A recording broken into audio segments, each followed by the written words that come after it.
Bonjour tout le monde et bienvenue à cette nouvelle vidéo. Cette fois-ci, on va discuter des marchés boursiers qui sont dans le rouge ces dernières journées. Donc, on va tenter d'expliquer la raison pourquoi et peut-être c'est quoi la meilleure approche pour investir sur le marché. Il y a eu dans le fond plusieurs nouvelles économiques. Ceux qui sont en rouge sont dans le fond les mauvaises nouvelles et il y a eu une seule bonne nouvelle, c'est de la situation pandémique en Chine. Premièrement, au niveau de l'inflation, le rapport mensuel sur l'inflation vient de sortir ce matin. Il y a eu une sorte de retour en arrière de l'inflation, c'est-à-dire une baisse par rapport au record enregistré le mois avant. Cependant, on parle juste d'une baisse de 0,2%. Donc, l'inflation était à 8,5, elle est rendue à 8,3. Bien évidemment, ça n'a pas vraiment rassuré les marchés parce que d'un côté, oui, l'inflation, elle commence à reculer, mais on ne sait pas si elle va continuer à reculer, mais elle reste quand même très élevée. Les titres du Nasdaq sont, c'est-à-dire les titres technologiques, Apple et compagnie, continuent leur baisse et continuent d'être sanctionnés par le marché, mais n'oublions pas que c'était les titres les plus surévalués sur le marché boursier ces dernières années.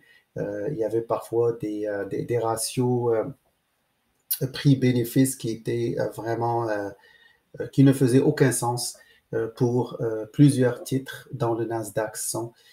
Il y a aussi la Fed, qui est la Banque centrale américaine.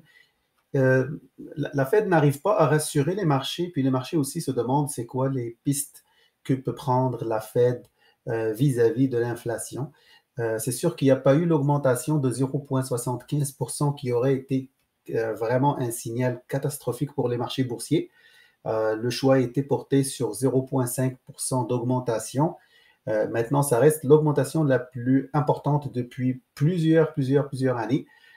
Donc, c'est un signal au marché, mais ça reste mitigé. C'est pas le 0,75, c'est 0,5. Donc, les marchés ne savent pas encore sur quel pied danser, mais restent quand même pessimistes parce qu'ils se demandent si la Fed a vraiment les moyens de, dans le fond, de prévenir ou d'empêcher de déclencher une récession avec les augmentations de taux d'intérêt.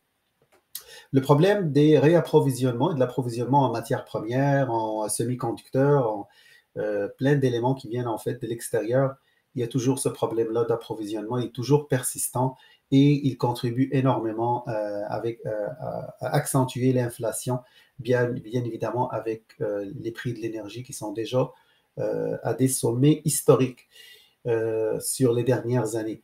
Maintenant, la seule bonne nouvelle qui est venue, c'est les titres chinois qui ont eu un mini rally des titres chinois à cause qu'il y a des rumeurs que le gouvernement chinois devrait réduire les restrictions draconiennes là, qui étaient imposées dans plusieurs villes dans ce pays. Donc, face à cette situation, ce qui se passe, c'est que les marchés boursiers vont attendre les nouvelles. Donc, si une nouvelle arrive, si elle est considérée comme une bonne nouvelle, il y aura une augmentation de l'indice boursier. Mais si c'est une mauvaise nouvelle, il y aura une baisse. On n'est pas encore dans un terrain où on est sûr dans quel bord les marchés boursiers se dirigent. Donc, il y a toujours cette bataille entre les personnes qui pensent vraiment que la récession est là, inévitable, et qu'il faut, dans le fond, bouger vers les produits à revenus fixes et sortir du marché boursier. Et d'autres qui continuent à y croire que, dans le fond, vu que les données sur l'emploi restent quand même très forts, le marché de l'immobilier reste très fort, donc ils disent ça ne se peut pas une récession avec un marché immobilier et un marché de l'emploi aussi fort que ça, que ce soit aux États-Unis ou au Canada. Donc, il y a aussi euh, ces personnes-là qui attendent dans le fond juste n'importe quel petit geste d'espoir ou bonne nouvelle pour relancer des titres en particulier. Donc, c'est ça la situation dans le fond. Donc, il faut s'attendre à énormément de volatilité parce que ça va aller en yo-yo jusqu'à ce qu'on décide de quel bord on est. Il y a plusieurs éléments. L'élément majeur, dans le fond, qui va déterminer ce qui va se passer dans les mois prochains, c'est l'inflation. On a, dans le fond, deux scénarios. Soit que la petite baisse du taux mensuel d'inflation est là pour se répéter dans les prochains mois. Ça veut dire que la Fed va dire, OK, ben, je vois que l'inflation commence à baisser doucement, je ne vais pas trop fort pour les augmentations de taux d'intérêt et je fais comme une sorte de soft landing de l'économie au lieu de provoquer des crashs boursiers avec des décisions qui favoriseraient nettement les produits à revenus fixes, les obligations et tout ça. Ils vont pousser tout le monde à sortir du marché boursier. Donc, il y a ce scénario-là qui est un peu optimiste. On se dit, OK, on voit une petite baisse de l'inflation, ça devrait continuer dans les mois prochains, puis ça devrait nous permettre d'éviter un crash. Le scénario, le deuxième, il est plus pessimiste et plus réaliste aussi parce que ce qu'on a remarqué dans les données de l'inflation, c'est qu'elle est bien présente dans plusieurs secteurs, dans plusieurs domaines, dans plusieurs types d'achats.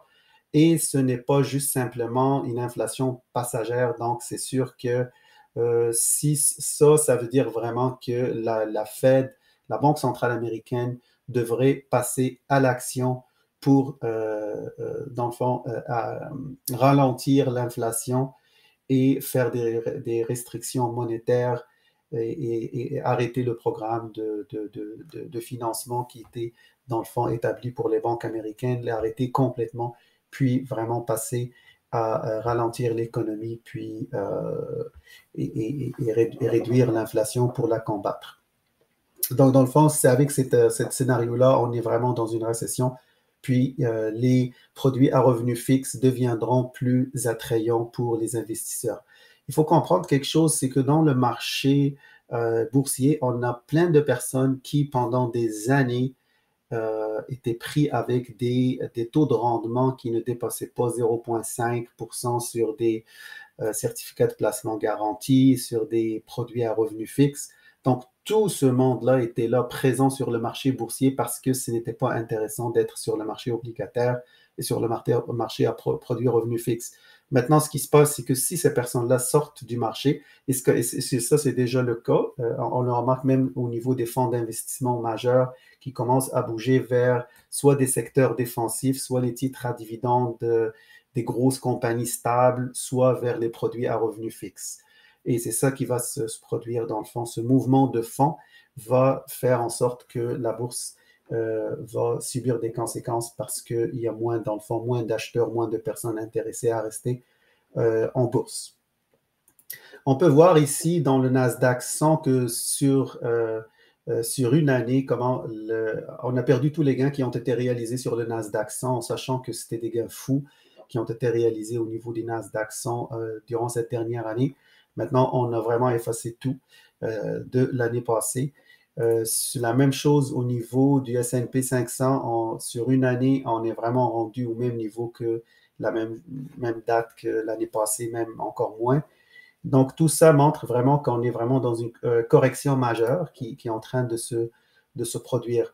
Sur le S&P 500, si on remarque ici sur un graphique sur 5 ans, on voit qu'il y a encore du chemin à faire. Donc, c'est sûr, on ne peut pas dire qu'on est dans le creux de la correction boursière parce que si vous remarquez là, sur 5 ans, quand même, le S&P 500 s'est fortement apprécié. Et même avec ce qui s'est passé l'année passée, l'année qui vient de s'écouler, on est encore loin d'avoir fait une vraie correction boursière. Donc ça, c'est un autre élément à garder en tête parce que tout le monde se demande est-ce qu'on est arrivé au creux ou pas. Ça, c'est vraiment difficile de timer le marché, comme vous le savez. La même chose pour le S&P TSX 60, les 60 plus grandes entreprises canadiennes.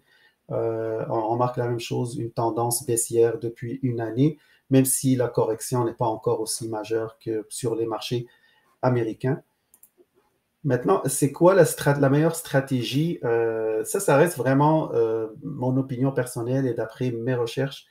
Je vous encourage à faire aussi votre propre recherche et aussi d'évaluer votre tolérance au risque. Si les marchés commencent à être trop volatiles, il faut prévoir une partie revenu fixe dans votre portefeuille parce que ça va permettre de stabiliser le portefeuille et aussi d'aller chercher plus de sécurité par rapport aux turbulences du marché.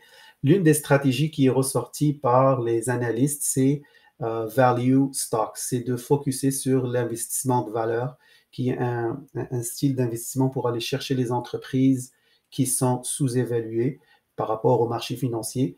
Et les corrections boursières sont le meilleur moment pour appliquer de cette stratégie parce que dans les corrections boursières, parfois il y a un effet de masse et plusieurs entreprises, incluant des entreprises de qualité, subissent des revers du marché. Donc à ce moment-là, les value stocks commencent euh, à vraiment être très, très attractifs. Et ça revient toujours dans le cas lorsqu'on s'en dirige vers une récession, on cible les value stocks. Donc, ici, on peut voir que, par exemple, Berkshire Hathaway, son patron Warren Buffett, il n'y a même pas une semaine, il a fait un investissement pour aller acheter 121 millions d'actions de HP pour une valeur de 4,2 milliards.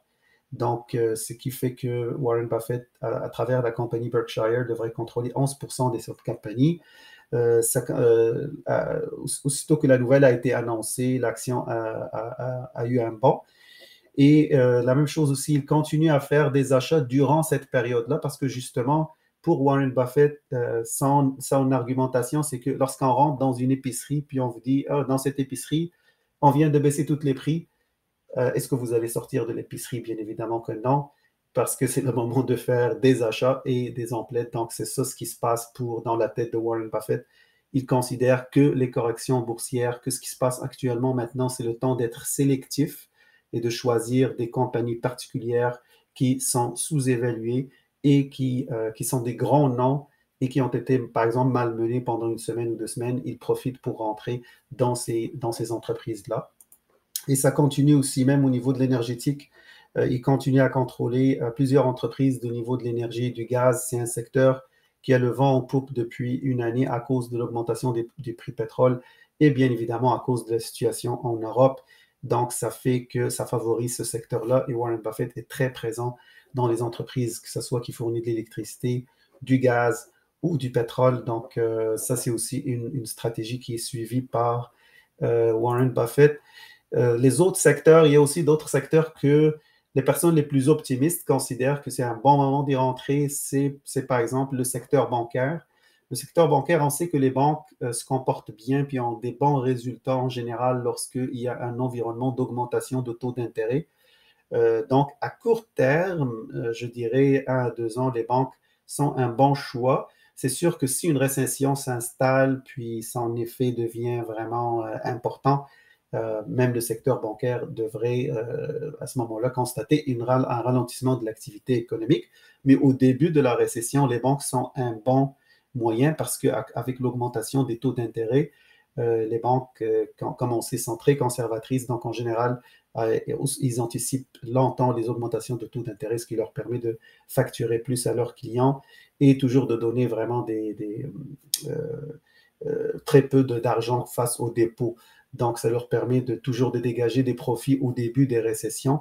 Mais après, lorsque l'activité économique commence vraiment à être morte, puis il y a une vraie récession, c'est sûr que les banques aussi commencent à sentir le coup parce que, par exemple, les frais de transaction, de bourse, des choses comme ça commencent à être de moins en moins importants.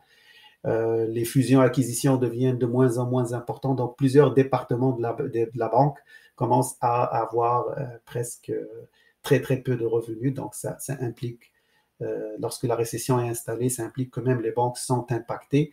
L'autre option serait aussi d'investir justement dans le Nasdaq 100, vu qu'il a été très malmené. On sait que le Nasdaq 100, ça comprend toutes les entreprises technologiques très, très importantes et très, très prometteuses. Donc, il faut juste attendre le bon moment pour rentrer, pour soit acheter l'indice, le Nasdaq 100 lui-même, à travers les fonds négociés en bourse qui répliquent le Nasdaq 100, que ce soit au niveau des États-Unis ou c'est aussi disponible au Canada. Donc, ça serait une bonne option aussi, surtout que c'est l'indice qui a été le plus malmené depuis les corrections boursières. Donc, si vous n'êtes pas sûr quel titre technologique choisir, parce que c'est un peu complexe, les domaines d'activité qui sont maintenant, le métavers, tout ça, le Nasdaq 100 est un bon moyen juste d'acheter l'indice ou d'acheter des titres particuliers technologiques si vous êtes confiant, par exemple Shopify ou reste, si vous êtes confiant qu'il devrait reprendre. Donc ça, c'est pour les stratégies qui ont été, dans le fond, recommandées par les analystes durant cette période de turbulence.